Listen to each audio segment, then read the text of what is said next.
Welcome to SHE Navigates Child Welfare, where every episode reveals the power of family, healing, and reunification.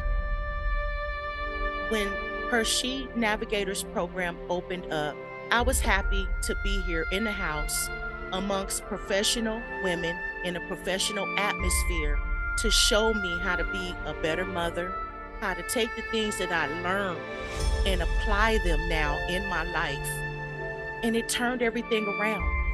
At SHE Navigates Child Welfare, we believe in the strength of families and the profound impact of reunification. Each week, we bring you heartfelt stories of perseverance, love, and the unwavering commitment to family restoration. Through the voices of those who have navigated the complexities of the child welfare system, we shine a light on the journey of healing and the path toward reuniting families. And they have accepted the petition for my children to come home.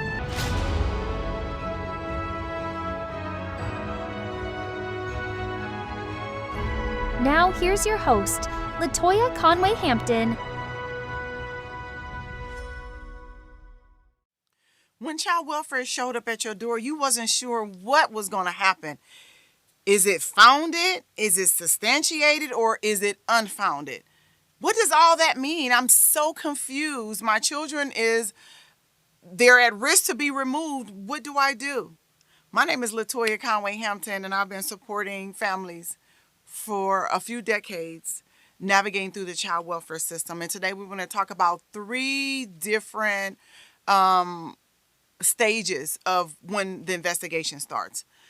So when they come in, child welfare come into your home and they're doing the investigation process, one of the things that they're doing is they're looking to make sure that the children are safe, first and foremost. What are the protective factors? Are you as a parent providing protective factors for your children? And if the referral is made, someone outside of yourself, maybe the school, maybe the church, maybe a family member, maybe even someone that just got mad at you, decided to call the child welfare and either say some things that are true, which is considered founded, or some things that are not true, but they're not sure that it's not true, which is substantiated, or there was absolutely nothing connected to what they said, and that's unfounded. So let's really take a look at this. Let's dive a little deeper. So when the workers come out, say for instance, the accusation was she never feeds her children. The kids come to school smelling like urine. This is just some way out stuff, and this is not your story, but I want you to kind of grasp what I'm trying to tell you. So once the social worker gets there, the first allegation is they don't eat. The social worker pulled up unannounced. Once she gets to the door and there's food in the house and everybody's about to eat dinner, you can see in the cabinets, because they always assess your cabinets, the refrigerators, the pantries, any locked doors. If you have a freezer outside, if you have a freezer in your RV, all of those things are accessible to the social worker to make sure that they can help you prove your innocence. So if the food is there when they get there, then that's considered unfounded.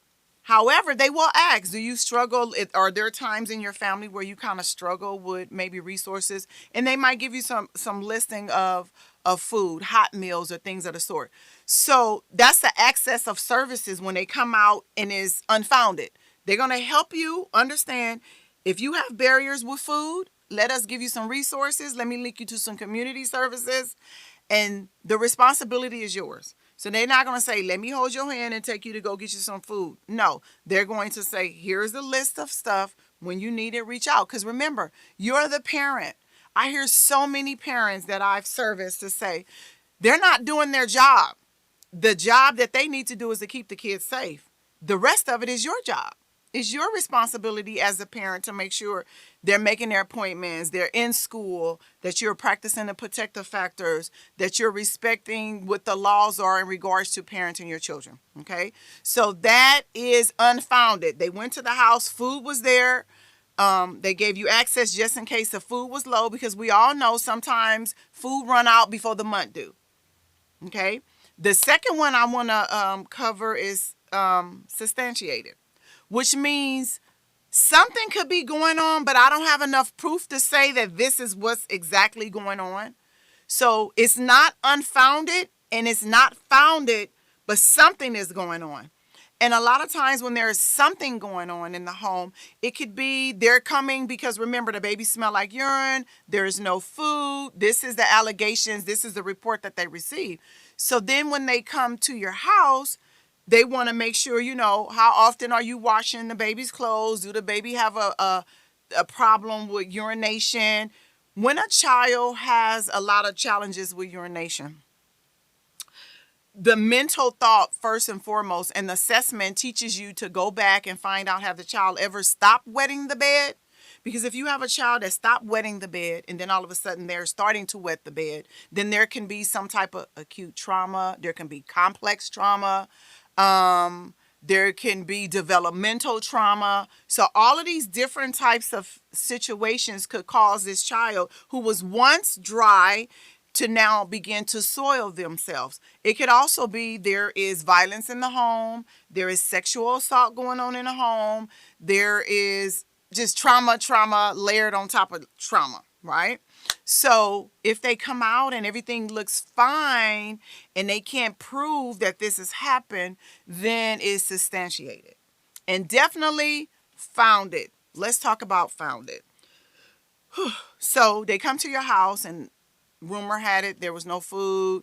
The child smelled like urine. Well, when they come to your home, you have some food, but there's not enough for a child to be able to have a snack throughout the day, right? As a parent, you should be able to feed your children the minimum of 3 times a day, breakfast, lunch, and dinner.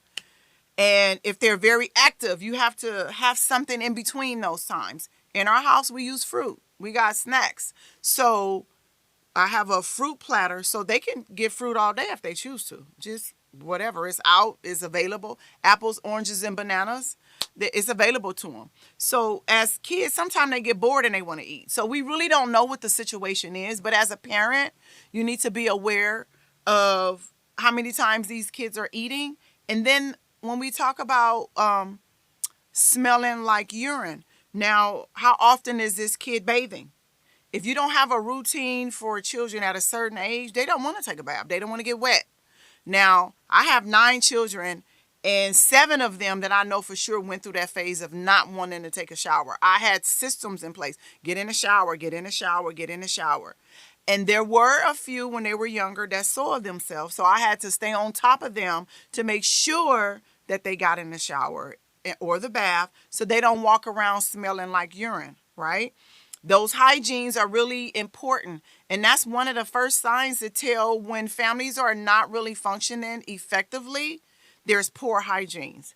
For instance, you can see the little girls where their hair is matted, or you can tell it hasn't been combed in a couple days. Certain type of hair needs to be washed, if not every day, every other day.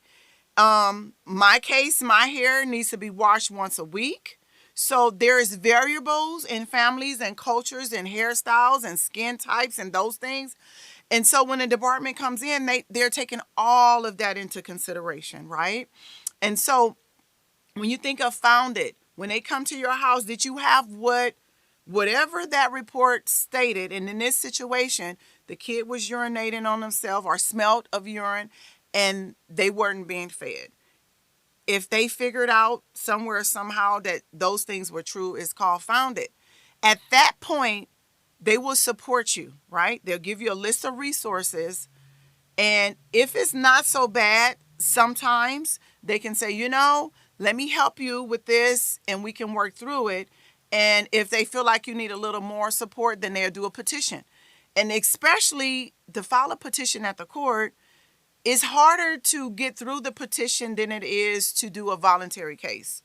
I know who wants to volunteer to give up their children. A lot of people don't. And I'm not asking you to volunteer to give up your children. What I'm saying is sometimes you need to volunteer and ask for more support from the welfare system. But there are so many community services that can help you learn how to keep your house clean, learn how to take care of your children, learn how to take care of yourself.